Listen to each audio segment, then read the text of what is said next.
పవన్ కళ్యాణ్ మంత్రిగా బాధ్యతలు స్వీకరించిన తర్వాతన ఇది ముందు పిఠాపురం నుంచి గెలవటం ఒక ఎత్తు, ఆ తర్వాతన డిప్యూటీ సీఎంగా బాధ్యతలు స్వీకరించడం ఒక ఎత్తు.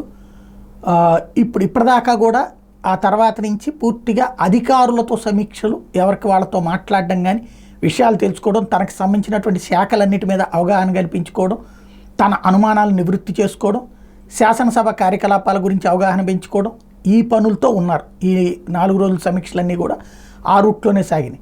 ఇక జనంలోకి వెళ్ళబోతున్నారు. అది తన పిఠాపురం నియోజకవర్గంలో భారీ కార్యక్రమం ఉంది. 3-4 రోజుల పాటు అక్కడ కంప్లీట్గా పిఠాపురం ప్రజలందరికీ ధన్యవాదాలు చెప్తా. ఇప్పుడు ఏదైతే మన చంద్రబాబు గారు కుప్పం వెళ్ళి 2 రోజుల పాటు పర్యటించి అక్కడ తనకి ఓట్లు వేసినటువంటి ప్రజలకి అందరికీ కూడా ధన్యవాదాలు చెప్పొచ్చారు. ఇప్పుడు అట్లాగే పిఠాపురం ప్రజలకి ధన్యవాదాలు చెప్పేందుకోసం జనంలోకి వెళ్ళబోతున్నారు. రాష్ట్ర నలుమూలల నుండి ఆ ప్రాంతానికి చేరుకోవడానికి మరొక వైపున జనసేన కార్యకర్తలందరూ పరుగులు పెడుతున్నారు.